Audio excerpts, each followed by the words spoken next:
Immersion totale, la clé de la fluidité en français. Évaluation de l'apprentissage du français en classe. Mon parcours d'apprentissage du français. Immersion et l'apprentissage du français. Conseils pour devenir fluent en français. Ce contenu explique comment l'immersion totale a aidé l'auteur à devenir fluent en français. Le thème central est que l'immersion, même sans déménager en France, est cruciale pour maîtriser la langue. L'auteur partage son parcours, soulignant que les cours traditionnels ne suffisent pas et que l'exposition constante est la clé. Il suggère des alternatives comme écouter de la musique, regarder des films et interagir avec des locuteurs natifs pour créer un environnement immersif. Finalement, il encourage les apprenants à persévérer car la fluidité est atteignable même en commençant à l'âge adulte. Brian a appris le français pendant 12 ans et demi, atteignant la fluidité grâce à l'immersion totale. Avant ses études à l'université, Brian n'avait quasiment aucune exposition au français. Le Covid l'a incité à choisir le français comme mineur, mais les cours en ligne n'ont pas suffi pour parler couramment. Pour combler cette lacune, Brian a étudié un semestre à Lyon, enrichissant son apprentissage à travers une immersion directe. Tous les étudiants d'échange de l'université suivaient un cours de français par semestre. Classés selon leur niveau, ils étaient placés dans le cours de niveau B1. Les sessions se concentraient sur des exercices de grammaire française avec un enseignant, se tenant environ 2 fois par semaine pendant moins de 4 mois. Bien que ce cours ait renforcé ma compréhension des verbes réflexifs et du subjonctif français, je n'ai pas fait de progrès significatif en conversation. J'avais peu d'opportunités de me faire des amis francophones car mes classes étaient réservées aux étudiants d'échange et la majorité ne parlait pas français. Après avoir été déçu, l'auteur a découvert une opportunité de retourner à Lyon en tant qu'étudiant à temps plein. En revenant en France, l'auteur a noué des amitiés françaises, mais a eu des difficultés à comprendre leur conversation, ce qui a conduit ses amis à parler anglais avec lui. Bien que ses amis aient aidé son français casual, l'auteur a continué à lutter pour gérer des conversations en français. 6 mois plus tard, l'auteur a eu la chance de travailler comme stagiaire dans une agence de relations publiques malgré son niveau de français limité. L'internship a exigé de devenir fluent en français ou de réaliser qu'une vie en France n'était pas possible, ce qui a été un défi.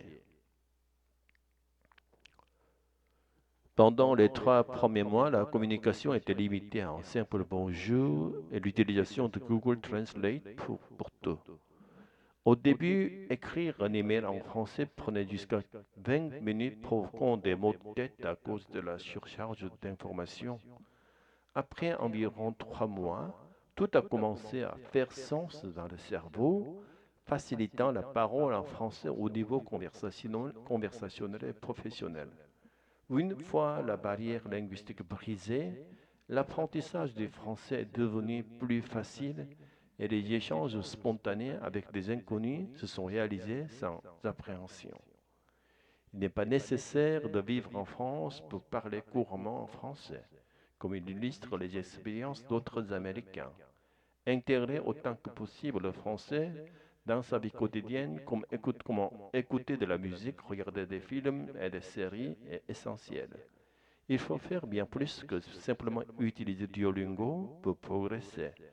Une série d'interviews avec d'autres apprenants sera bientôt réalisée pour partager leurs méthodes. Même en commençant l'apprentissage du français à l'âge adulte, il reste très réalisable de devenir fluent, alors il ne faut pas abandonner.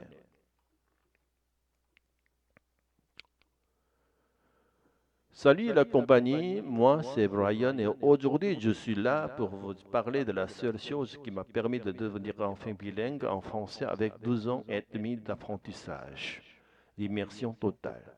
Pour vous l'expliquer, je vais vous raconter mon propre parcours d'apprentissage du français. En gros, je n'ai absolument pas été exposé au français pendant les 20 premières années de ma vie.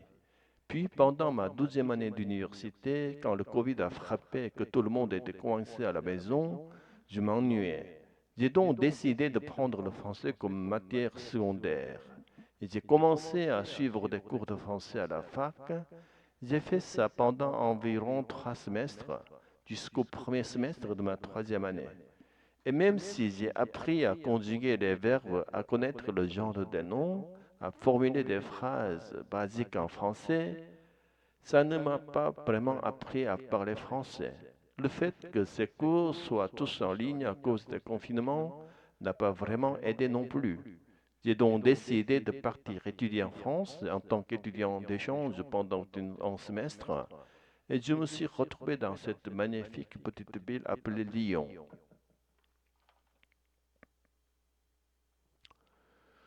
Tous les étudiants en échange de cette université devraient suivre un cours de français à chaque semestre. Ont été répartis dans différentes classes en fonction de notre niveau et je me suis retrouvé dans la classe de niveau B1, B1 signifiant intermédiaire inférieur.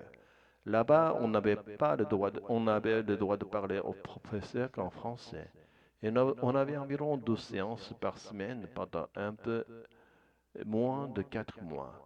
La plupart du temps, on se concentrait sur des exercices de grammaire française avec le professeur. À la fin de mon semestre d'études à l'étranger, bien que ce cours ait renforcé ma compréhension des verbes pronominaux, de subjonctifs français, et qu'il m'ait aussi appris à formuler mes phrases différemment et de manière plus sophistiquée, je n'ai pas vraiment fait de progrès significatif en ce qui concerne la conversation en français. Malheureusement, je n'ai pas eu beaucoup d'occasions de me faire des amis français pendant mon échange, car tous mes cours étaient réservés aux étudiants en échange comme moi, en pratiquant pratiquement aucun des autres étudiants en échange ne parlait français, ce qui n'a pas aidé.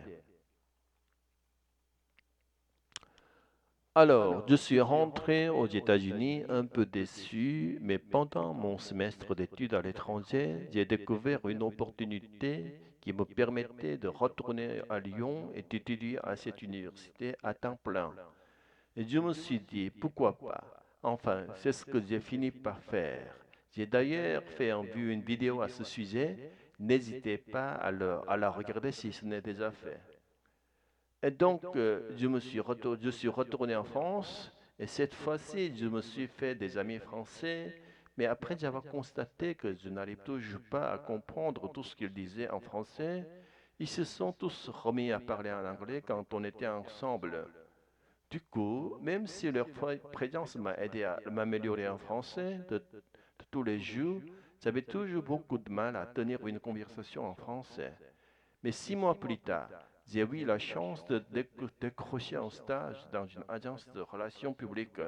Ils ont décidé de m'embaucher malgré le fait que je parlais à peine le français et encore moins à un niveau professionnel. Pour moi, c'était le moment ou jamais.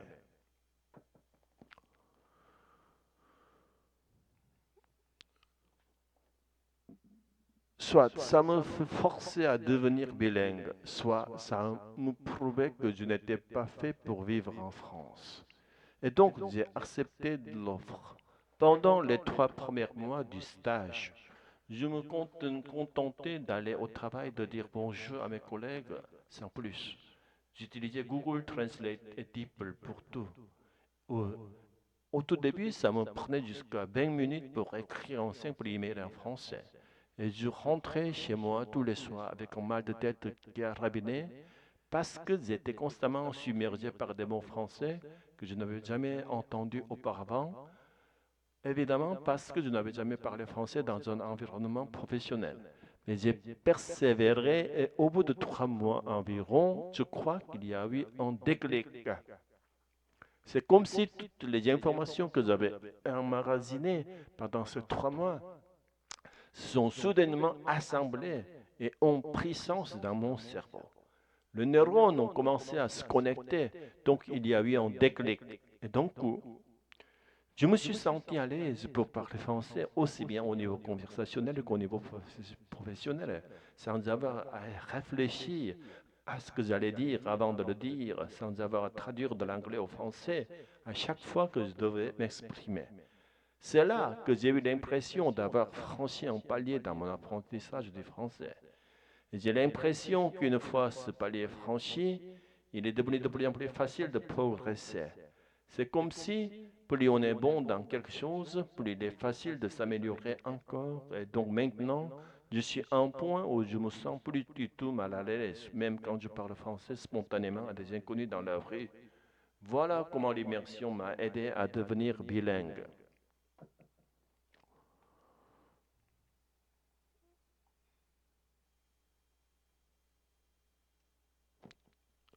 Je ne vous dis pas de faire comme moi, de déménager en France, parce que c'est évidemment irréaliste pour beaucoup de gens et ce n'est même pas envisageable. Mais il y a quand même plein de choses que vous pouvez faire. Par exemple, je connais personnellement d'autres Américains comme moi qui n'ont jamais vécu en France, mais qui parlent mieux français que moi. Et l'alternative, c'est simplement d'intégrer le plus possible le français dans votre vie. Ça peut être écouter de la musique française, regarder des films français, regarder des séries françaises, écouter la radio française, des podcasts en français et saisir toutes les occasions d'être avec d'autres francophones. Et donc oui, il faut le faire. Faites bien, bien plus que juste Duolingo. Je compte d'ailleurs interviewer ces personnes et leur demander de partager leurs astuces. Alors restez à l'écoute. J'espère que mon histoire vous apportera plus de clarté sur ce que vous devez faire pour parler couramment français. En tant qu'apprenant du français, j'espère que vous avez retiré quelque chose d'utile de tout ça. Et j'espère aussi que mon histoire vous a montré que même si vous commencez à apprendre le français à l'âge adulte, comme moi, il est tout à fait possible de devenir bilingue. Alors n'abandonnez pas. Si cette vidéo vous a été utile, j'apprécierais vraiment que vous mettiez un j'aime et que vous vous abonniez. N'hésitez pas à me dire ce que vous en pensez dans les commentaires ci-dessous. Sur ce, je crois que je vous dis à la prochaine. Passez une excellente journée. Salut.